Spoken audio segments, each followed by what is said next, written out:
Olá, pessoal! Retornamos então à nossa aula. Nesta semana, nós iremos compreender o processo de globalização. Quais são suas características? Lembrando que o nosso foco se mantém no Enem. E juntos estamos, eu, professora Carol, disponível para tirar todas as dúvidas lá no PV junto com vocês. Globalização. Quando eu falo globalização, eu estou relacionando ao espaço geográfico, a uma interligação. Interligação essa com diversos fatores. Eu tenho um fator histórico, nós temos a globalização, uma vinculação direta com a última fase do capitalismo, ou no caso, a atual fase do capitalismo. Nós temos a questão econômica, como a participação de multinacionais, transnacionais. A gente vai ter também uma globalização política através de criação de órgãos, instituições em nível mundial, que amplia para todos os países. Nós temos o âmbito social, com as ONGs. Nós temos a revolução tecnológica, com a revolução técnico-científica informacional. Isso vai gerar uma cultura, ou questão cultural, que vai promover o que nós chamamos de aldeia global. Vamos lá.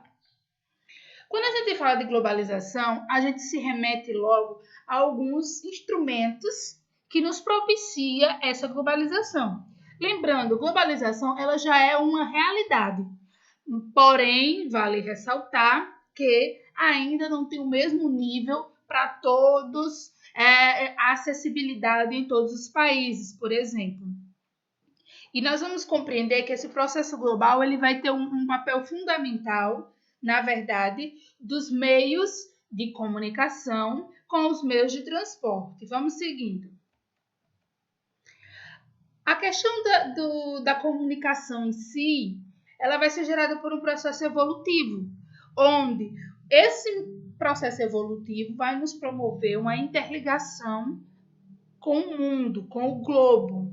E nós vamos ter aqui uma evolução dos meios de comunicação.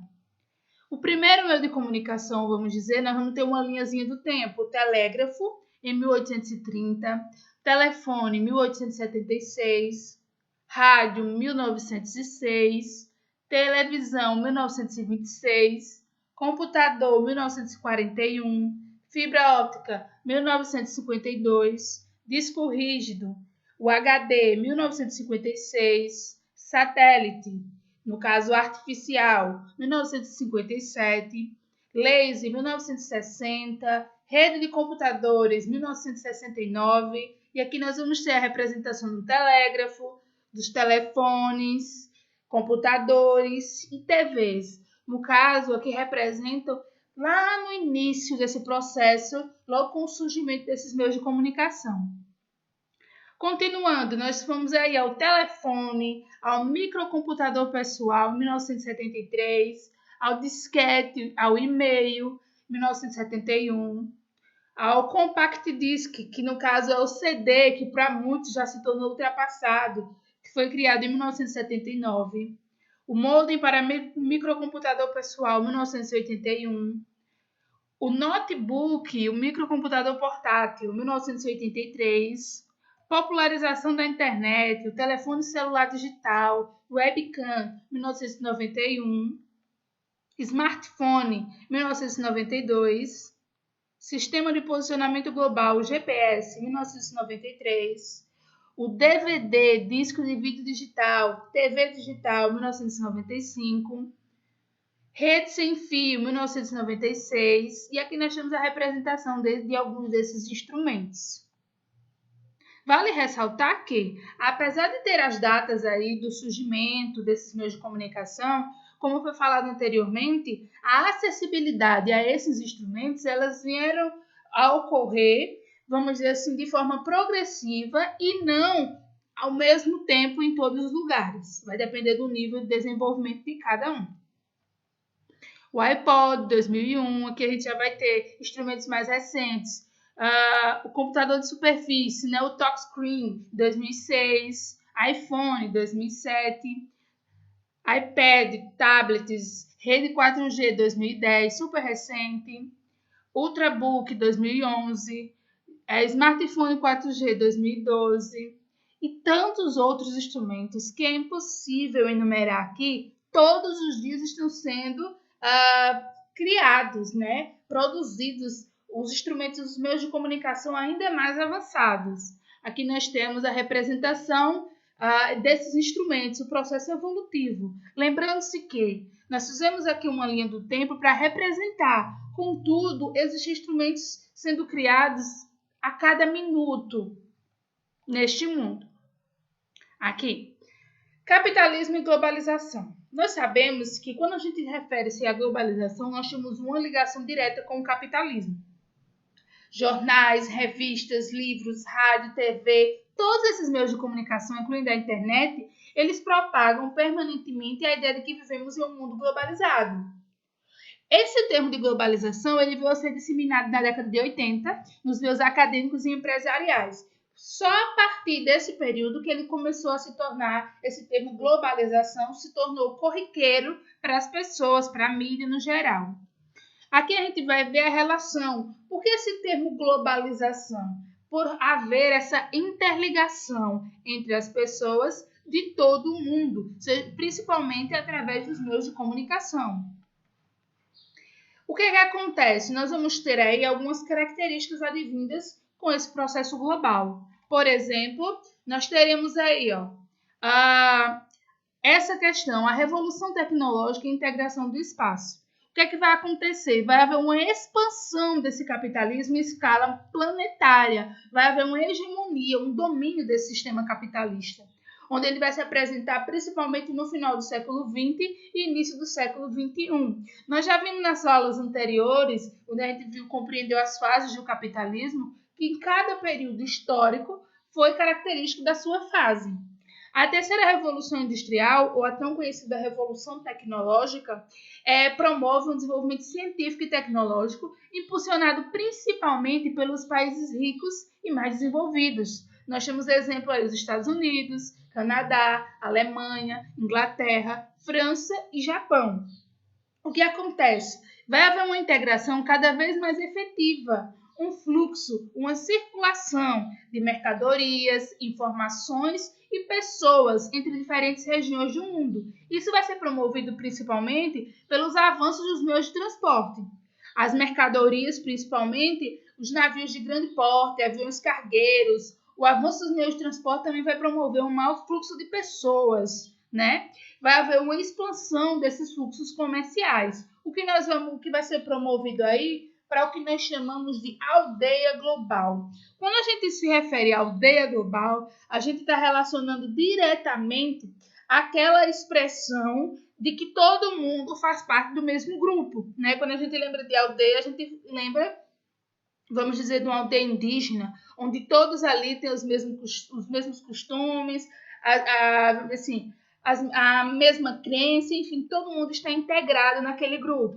Então, quando foi criado esse termo de aldeia global, se daria então, principalmente, por acreditar que através dos meios de comunicação, avanço dos meios de transporte, o mundo se tornaria uma aldeia, um único grupo.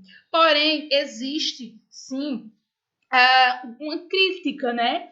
Apesar de ser muito difundida essa história de aldeia global, ela é muito criticada. Por quê? Porque existe, na verdade, essa expressão de aldeia global como se todos participassem e conhecessem unificamente, né? Porém, nós sabemos que existe uma desigualdade de acesso a essa aldeia global. Por exemplo, os países mais ricos e desenvolvidos, eles estão integrados. Porém, quanto menos desenvolvido for aquele país ou aquele grupo, ele vai estar, na verdade, excluído dessa aldeia global. Então, apesar de aldeia global referir-se a um termo de unificação desse grupo que está unificado, ele gera também críticas, por sabermos que existe uma grande exclusão dentro desse grupo. Aí nós chegamos. O tempo se acelera, as distâncias se contraem. Afinal, o que está acontecendo? Que hoje os nossos pais, os nossos avós, ou até nós mesmos, nós olhamos assim, poxa vida, como o tempo passou rápido. E que, vamos dizer, momento histórico nós estamos vivenciando agora, né? durante a pandemia, onde a gente está percebendo, poxa, parece que o tempo não passa, ou parece que tem um ano que eu estou em casa, e há um tempo atrás, quando eu estava naquela correria, naquela rotina de trabalhar, estudar, voltar para casa, sair, parecia que o tempo passava muito rápido. Então, essa expressão, o tempo se acelera e as distâncias se contraem, está relacionado diretamente a essa sensação que o tempo parece voar. As coisas estão acontecendo muito rápido. E isso está promovido principalmente pelos meios de transportes mais rápidos, mas principalmente pelas novas tecnologias de telecomunicações. Essa unificação, essa união dos meios de transporte com as novas tecnologias de comunicação vai gerar para a gente uma nova rotina, um novo modo de viver, a correria, a rotina diária. E isso vai nos dar a sensação que o tempo está passando muito mais rápido, que as distâncias, na verdade, que até então, um cara que mora no Japão, do outro lado do mundo, na verdade eu posso ter acesso a ele nesse exato momento, na palma da minha mão, pelo acesso a um aplicativo, acesso à internet. Então, o tempo se acelera, as distâncias se contraem. É um resultado da sensação que nós temos dessa rapidez, desse mundo globalizado. E vale ressaltar aí, né? Acredito que muitos de vocês tá se perguntando, poxa vida, parece que o tempo não passa, parece que essa quarentena não termina. Porque nós estamos agora, de certa forma, estagnados. Nós estamos tendo, nesse exato momento, uma sensação oposta ao que nós vivenciamos no nosso dia a dia. Mas afinal, se o tempo está passando rápido, se as distâncias estão cada vez menores, será que o mundo está encolhendo? Às vezes nós temos a sensação de que o mundo realmente é cada vez menor, né? Por que nós temos essa sensação? E aqui nós temos a representação nesse mapazinho aqui. De 1500 a 1840, olha o tamanho do mundo. Lembrando que isso aqui é uma interpretação visual, né? Uma interpretação desse mapa, onde ele vai gerar aqui uma ironia, onde vocês têm que ter esse, vamos dizer assim,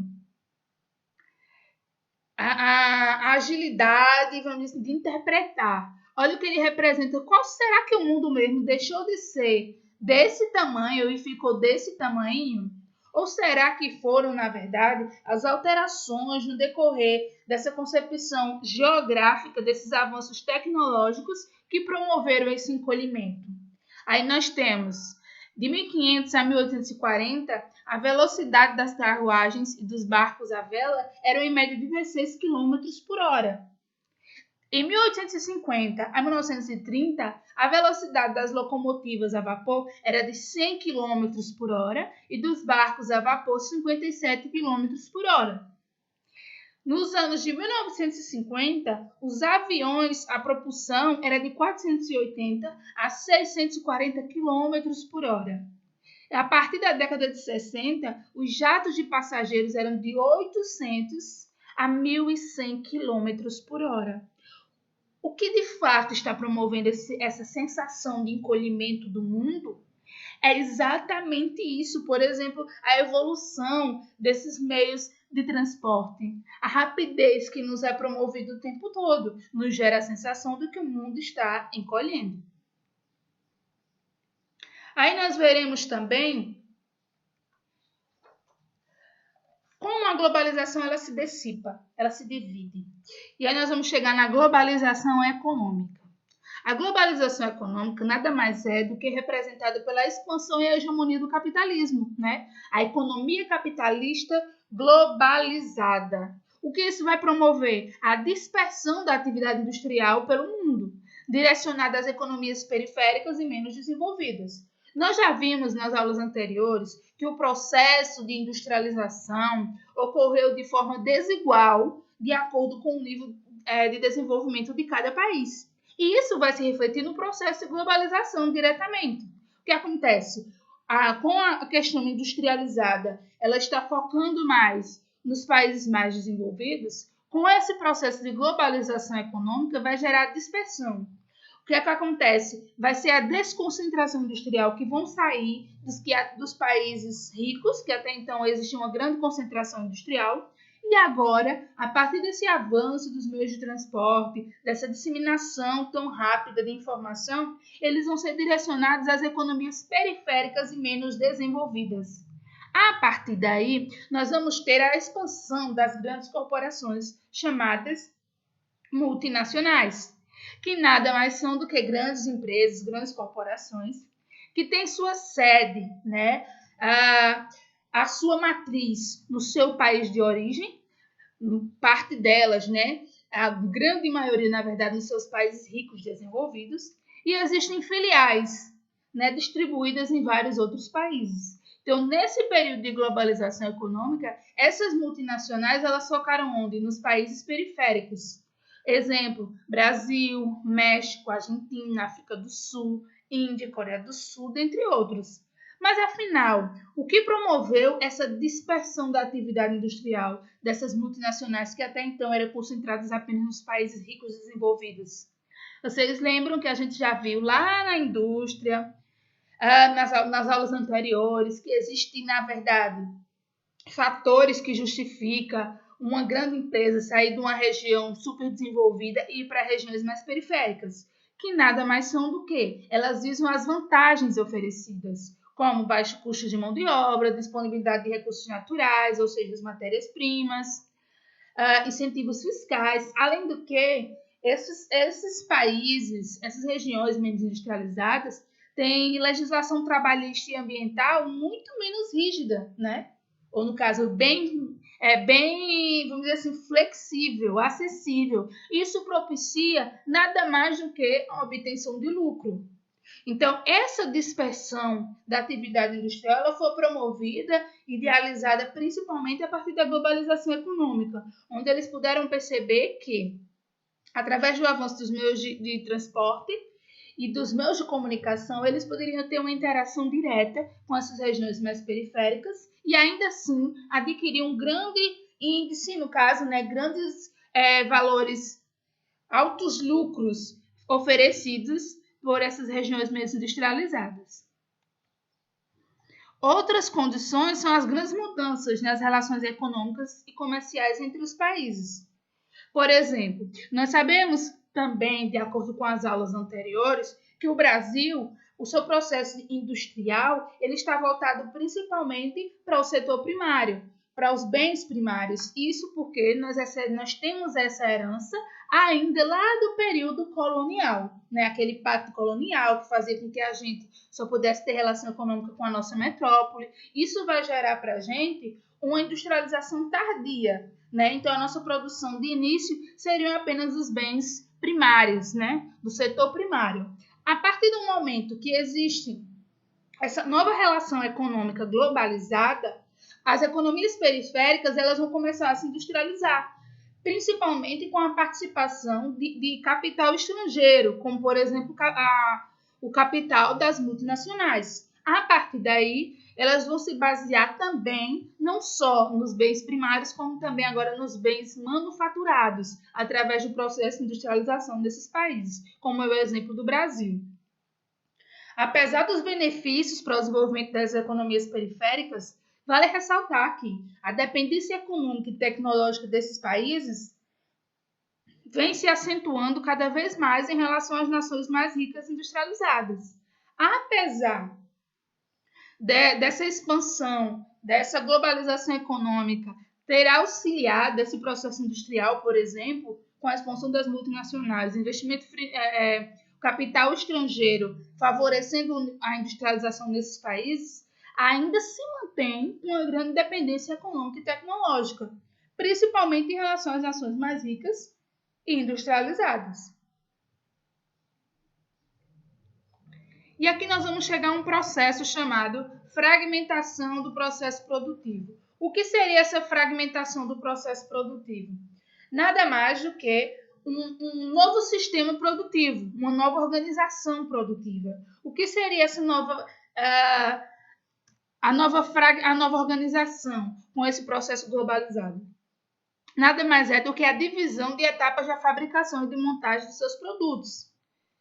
De que forma? Aqui nós vamos observar, por exemplo, que essa fragmentação do processo produtivo, ela vai promover o que nós chamamos de produção globalizada. O que antes um produto, como por exemplo um automóvel, era produzido lá nos Estados Unidos, agora eu posso, através desses diversos recursos globalizados, eu posso um automóvel ter peças produzidas em diversas partes do mundo, o que vai gerar o que nós chamamos de fragmentação. O que acontece? O produto agora, ele não é originalmente produzido apenas num país. As peças, as indústrias, aquelas filiais das multinacionais, elas são expandidas para diversos países. E cada país, por exemplo, vai produzir uma peça do automóvel, como nós temos aqui esse exemplo. E nós temos os vidros são produzidos no Canadá, o radar na Áustria, os cilindros, baterias e ignição no Reino Unido, os pistões, aqui nós vamos ter na Alemanha, aqui o eixo de transmissão do carro vai ser lá na França. Então existe aqui a fragmentação da produção. Nada mais é do que cada instrumento desse produzido em um lugar diferente. Já aqui, ó, no avião nós temos o quê? Partes do avião. Cada parte do avião, as asas são produzidas na Espanha, os pneus nos Estados Unidos.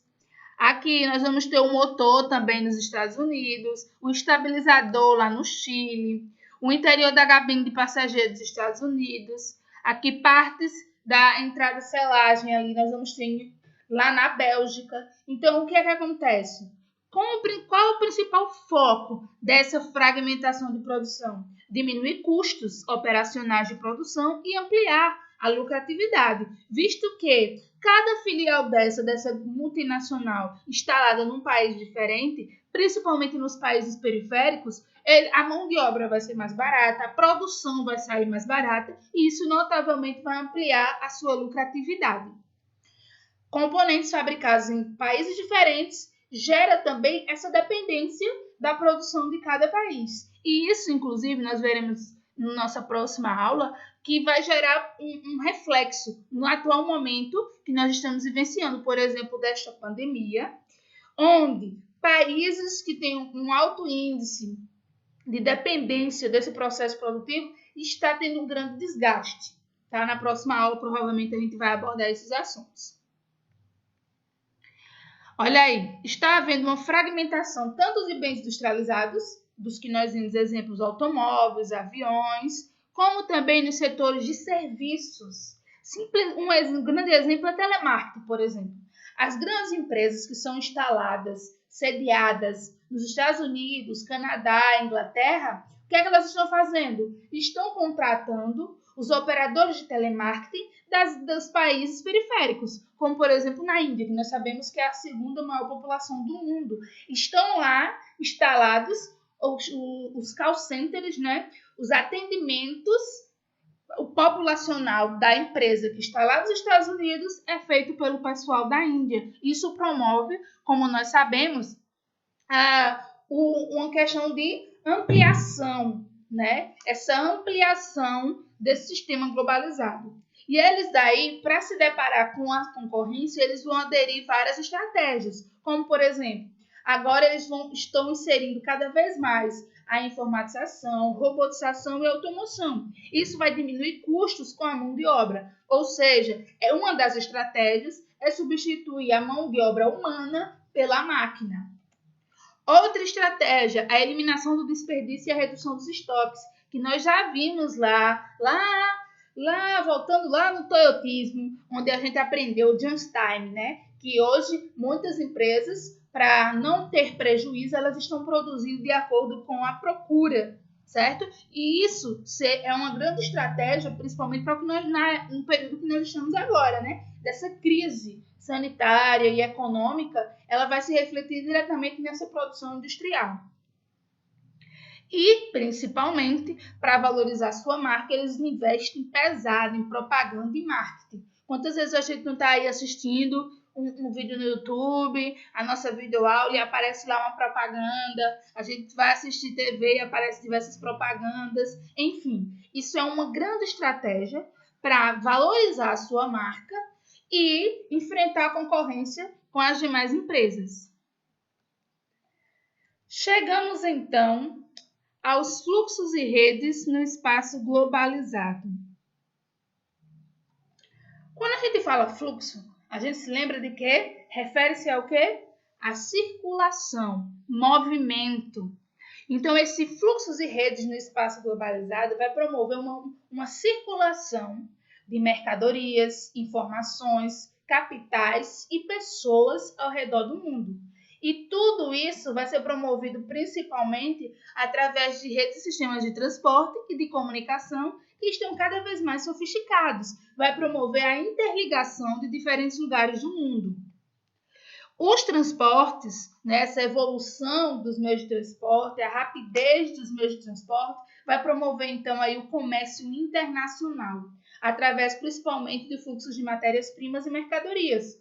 O que seria esse comércio internacional? Na prática, eu observo na minha casa o tanto de produtos que são importados, que vêm de outros países, e a facilidade que eu tenho hoje de adquirir qualquer um desses produtos vai promover, então, esse comércio internacional, que vai ser promovido tanto pelo fluxo de matéria-prima como da própria mercadoria. Esses fluxos de mercadorias, eles utilizam diversas vias, né? Eu tenho, mas principalmente, essas mercadorias que chegam, que se deslocam, que a gente exporta e que a gente importa, o principal meio de transporte desse fluxo, dessa mercadoria, são as vias oceânicas, né? Os portos, os navios cargueiros. Também nós temos uma grande participação da logística aérea, que hoje favorece esse fluxo cada vez maior de mercadorias. E aqui nós temos a representação, os principais fluxos marítimos internacionais, as grandes concentrações, como nós podemos observar aqui. Nós temos aqui na Ásia os principais regiões industriais, nós temos os Estados Unidos, na Europa, aqui nós vamos ter na Ásia alguns pontos. Nós vamos ter aí rotas, né? Rotas secundárias e rotas primárias, ou no caso as rotas principais, estão concentradas principalmente no continente europeu. Aqui, ó, essa concentração na América, principalmente a grande concentração nos Estados Unidos, e aqui nós vamos para essa região da Ásia, onde tem como principais regiões produtoras, né, nós vimos aí industriais, essas em verde, nós temos aqui essas avermelhadas, alaranjadas, minerais, nós temos as regiões aqui, por exemplo, do petróleo, a concentração aqui no Oriente Médio, aqui na África, e nós temos os grãos. Esses são os principais fluxos marítimos internacionais, onde nós sabemos que as mercadorias, o grande fluxo de mercadorias, eles vêm através das vias oceânicas e também hoje se amplia cada vez mais o fluxo através das vias aéreas. Chegamos então. Se nós temos os fluxos de mercadorias, fluxos comerciais, nós também teremos os fluxos de informação. Esses fluxos de informações, na verdade, ele está diretamente interligado à rede de telecomunicações, satélites artificiais, linhas de telefonia fixa e móvel, antenas parabólicas, redes sem fio. Todo esse processo representa essa revolução tecnológica que vai nos propiciar aí uma velocidade das informações em questões de segundos, milésimos de segundos. A gente está sabendo quantos casos do coronavírus é possível identificar nos Estados Unidos. Em milésimos de segundos é possível identificar que nós somos, nesse atual momento, no dia 20/5, o terceiro país com maiores casos do mundo. Todas essas notícias, acontecimentos, nos é passado em tempo real. A gente quer uma informação dessa, a gente recebe ela tanto pelos telejornais, né? Principalmente a gente tem um acesso ainda mais eficiente através da internet, né? Seja essas informações vinculadas a pessoas, a empresas, instituições, enfim, nós estamos totalmente interligados. O movimento, o fluxo de informação, ele é instantâneo. Porém, vale ressaltar que existe uma grande disparidade, ou seja, uma diferença entre os países. Isso vai ser de acordo com o seu nível de desenvolvimento. Quanto a maior concentração será nos países ricos e desenvolvidos do hemisfério norte. Por quê? São esses países que detêm monopólio, detêm o domínio, principalmente das redes de comunicação e grandes agências internacionais de notícias. Então, ainda se mantém a concentração de acordo com o seu nível de desenvolvimento. Resumindo, vai existir um grande fluxo de informação para todo mundo, mas ainda vai existir uma disparidade, ou seja, uma diferença de acordo com o seu nível de desenvolvimento. Quanto mais rico o país é, maior fluxo de mercadorias ele vai ter, maior rapidez nos fluxos de informações, enfim. E aqui nós chegamos, então, ao que nós chamamos de globalização financeira. Quando eu me refiro à globalização financeira, eu me refiro aos fluxos de capitais. Fluxos de capitais, eu estou me referindo a transações econômicas. Fluxo não é um movimento? Capital, eu me refiro ao financeiro. A moeda, que pode ser diversos tipos de moedas. Então, esses fluxos de capitais, eles estão relacionados diretamente às transações econômicas, a um circuito financeiro, né? A compra e venda de ações de empresas, títulos, moedas mais valorizadas no mercado. Isso vai nos promover um mercado financeiro global. O que pode ser feito com isso? O que nos propicia essa facilidade, essa globalização financeira? Vai nos propiciar que, nesse exato momento, eu possa comprar ações de empresas do outro lado do mundo, em questão de minutos.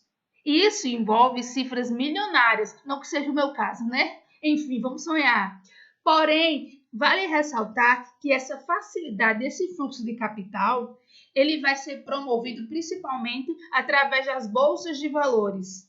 Nós temos alguns exemplos aqui, bolsas de valores de Nova York, Londres, Tóquio, E é compreensível essa globalização financeira. Com certeza, se vocês veem algum noticiário, vocês veem que diariamente eles informam como está, por exemplo, a Bovespa, né? A Bolsa de Valores do Brasil em si. Como ela é influenciada, né? Esse fluxo de capital ele ocorre instantaneamente. De acordo com uma notícia de como está a crise política, de como está a crise sanitária no Brasil, a Bolsa de Valores ela pode cair ou ela levantar. Vai depender de vários fatores externos. Então, para vocês terem uma noção de como esses fluxos de capitais, eles são influenciados diretamente por questões do que acontece dentro do próprio país ou até do que acontece fora daquele país. Então, esses investimentos, transações econômicas globalizada, ela é totalmente influenciada pelo globo, né? Pelas influências de tanto no seu país como em diversos outros. E aí nós vamos chegar a dois conceitos, ao que nós chamamos de capital produtivo e capital especulativo. O que seria esse capital produtivo?